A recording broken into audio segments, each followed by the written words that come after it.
Bonjour, j'espère que tout va bien chez toi, sinon je suis de tout cœur avec toi.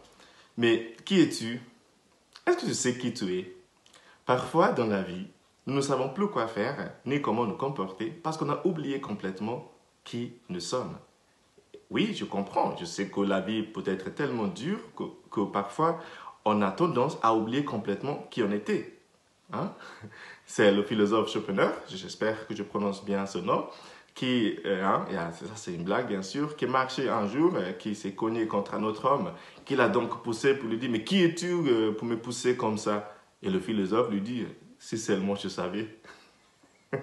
Ça peut nous arriver de ne plus savoir qui nous sommes, et ça va aller jusqu'à avoir un impact sur nos comportements dans le monde. Aujourd'hui, Jésus nous donne deux belles images pour nous rappeler qui nous sommes dans le monde. Nous lisons aujourd'hui l'évangile selon saint Matthieu, chapitre 5, de versets 13 à 18. Dans cet évangile, Jésus nous donne deux images qui nous aident à nous rappeler qui nous sommes. Première image, il nous dit, tu es le sel de la terre.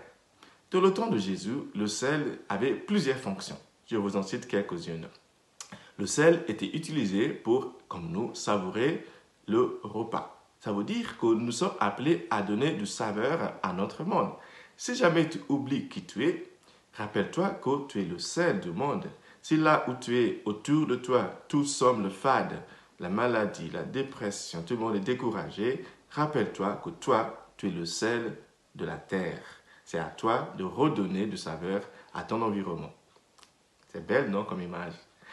Cette image de sel aussi, c'était le moyen de paiement à l'époque de Jésus. C'est-à-dire, quand des gens travaillaient dans la journée, on pouvait les payer avec un sac de sel, tellement le sel avait de la valeur.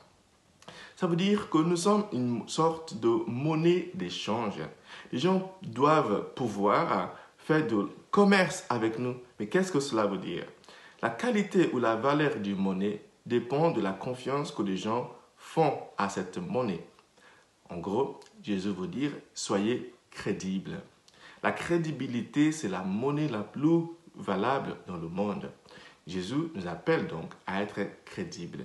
Cela rejoint les paroles de Saint Paul dans la première lecture d'aujourd'hui. Paul, dans sa deuxième lettre aux Corinthiens, chapitre 1, de versets 18 à 22, disait que son message n'était pas oui et non en même temps. Il disait non, si que ton oui soit oui et que ton non soit non. Quand tu mets du sel dans ton repas, tu n'attends pas à avoir le goût du sucre. Ben non, tu attends à avoir le goût du sel dans ton plat. Exactement. Quand les gens font des choses avec nous, il faut qu'ils puissent savoir exactement à quoi s'attendre. Ça s'appelle la fiabilité ou la crédibilité. Tu peux être crédible et les gens ne te font pas confiance. Ça, c'est autre chose. Mais ce qui est important, c'est de rester toujours fiable et crédible. Pour que quand les gens mettent du sel dans les plats, le sel est en toi, ils sont sûrs d'avoir le savour attendu.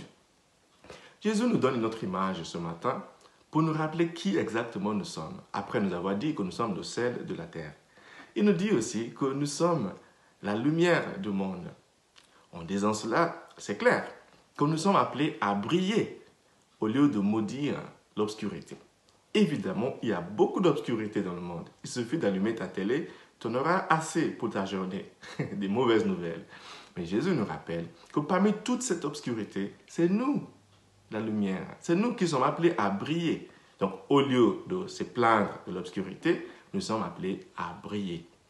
Et Jésus ajoute une phrase qui me semble très intéressante. Il dit, une lampe, une lampe n'est pas allumée pour être cachée. Ça veut dire qu'il y a beaucoup d'entre nous qui se cachent. Il dit qu'il y a une ville qui est construite sur le haut de la montagne ne peut pas être cachée.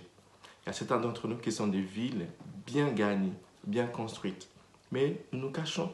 Tu as beaucoup de talent, tu sais faire beaucoup de choses, tu sais chanter, tu n'es pas dans la chorale. Tu sais organiser, mais tu n'as pas fondé une entreprise. Tu sais donner un coup de main, mais tu n'es pas dans une association. Il y a beaucoup de gens qui sont bourrés de talent, mais qui se cachent. Aujourd'hui, Jésus te rappelle qu'une lampe n'est pas allumée pour être cachée. Tu es la lumière du monde. Arrête de te cacher. Va quelque part. Va essayer de briller quelque part.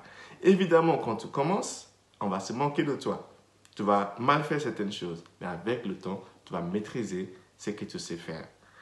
C'est pour ça que Carl Jung, le grand psychologue, disait que le clown était le précurseur de Messie. Cela veut dire que quand tu commences à faire quelque chose, tu vas apparaître comme un clown, comme quelqu'un qui ne sait pas ce qu'il fait. Mais avec le temps, tu vas maîtriser ce que tu fais et tu vas bien briller. N'oublie pas, tu es le sel de la terre et la lumière du monde. Allez, va donner du saveur à ton monde et va briller. Que Dieu te bénisse aujourd'hui, le Père, le Fils et le Saint-Esprit. Amen.